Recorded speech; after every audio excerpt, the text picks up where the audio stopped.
کچھ روز پہلے کوئٹہ میں نبی پاک صلی اللہ علیہ وآلہ وسلم کی بدترین گستاخی کرنے والے ملعون کو ایک پولیس اہلکار نے جیل کے اندر فائرنگ کر کے واصل جہنم کر دیا۔ واصل جہنم کرنے والے شخص کا نام غازی سید خان۔ کوئٹہ میں توہین مذہب کے الزام میں گرفتار شخص کو پولیس اہلکار نے حوالات میں گولیاں مار کر جہنم واصل کر دیا۔ میرا یہ سوال آج تمام مسلمانوں سے اور پاکستان میں بسنے والے اداروں سے ہے کہ آخر یہ اقدام ایک عام شہری کو کیوں کرنا پڑتا ہے کہ وہ قانون اپنے ہاتھوں میں لے لے۔ گزرے ہوئے وقتوں میں ہم نے دیکھا کہ آسیہ ملعونہ کے کیس میں کس طرح سے حکومت نے اسے باہر نکال کر سیف سائڈ کر دیا اور امت مسلمہ کے دلوں کو چھلنی کر دیا۔ ملک پاکستان میں عدالتیں ٹھیک طریقے سے کام نہیں کرتی، اسی بحاف پر کئی لوگ قانون کو اپنے ہاتھوں میں لے لیتے ہیں۔ یہی وجوہات کچھ ہم نے پچھلے کیس میں بھی دیکھی کہ جب مبارک ثانی کیس میں اتنا بڑا معاملہ ہم دیکھتے آئے کہ قاضی عیسیٰ فائز نے ان کے حق میں پہلے فیصلہ دیا، اس کے بعد جب ان پہ پریشر آیا تو 2 بار بریک پہ جانے کے بعد فائنلی انہوں نے فیصلہ مسلمانوں کے حق میں کر دیا۔ اب سوال یہ ہے کہ کیا اسی طریقے سے پریشر قائم کر کے کیا جائے گا؟ تو مجھے بتائیے نا کہ پھر عدالتوں پہ بھروسہ کیسے کیا جائے گا؟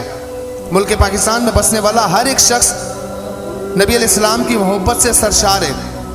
سیاست کے نام پر چاہے ایک دوسرے سے اختلاف رکھیں، لیکن نبی علیہ السلام کی محبت کے لیے ہمیں کسی اختلاف کے لیے ہمارے پاس کوئی گنجائش نہیں ہے۔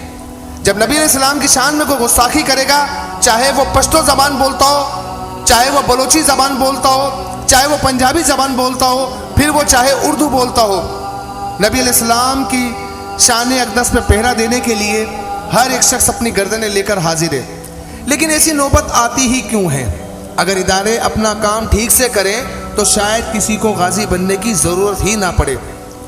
اگر آسیہ ملعونہ سے پہلے چلے جائیں تو اسی کیس سے کڑی جڑتی ہے غازی ممتاز قادری بھائی کی، کہ جب پنجاب کے گورنر سلمان تاثیر نے یہ سب کچھ کیا تو غازی ممتاز قادری بھائی نے انہیں سر عام گولیاں مار دی۔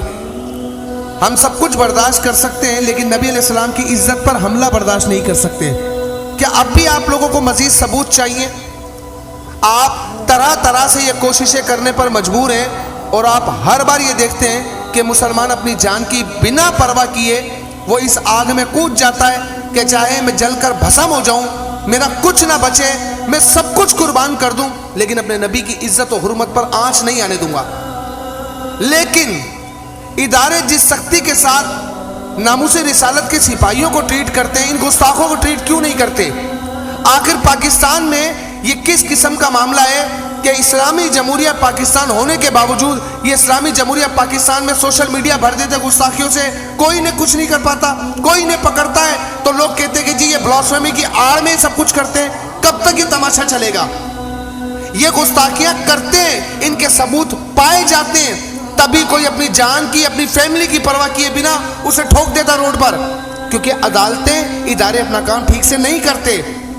ایک بات اداروں کو واضح کرتا چلوں کہ کوئی بھی مسلمان اس معاملے میں انچ برابر بھی کمپرومائز نہیں کرے گا، بلکہ میں یہ بھی ساتھ بتاتا چلوں کہ مجھ جیسا گناہگار سمیت ہر ایک شخص یہ دعا کرتا ہے کہ یا اللہ ہمیں چن لے، ہم تیرے نبی کی ناموس پہ قربان ہو جائیں۔ ہم نے کلمے کا حق ادا نہیں کیا، لیکن اتنے گرے ہوئے، اتنے بے غیرت نہیں ہیں کہ کوئی بھی کتا اٹھے گا اور میرے نبی کی شان میں گستاخی کر کے چلا جائے گا اور سوچے گا وہ بچ جائے گا۔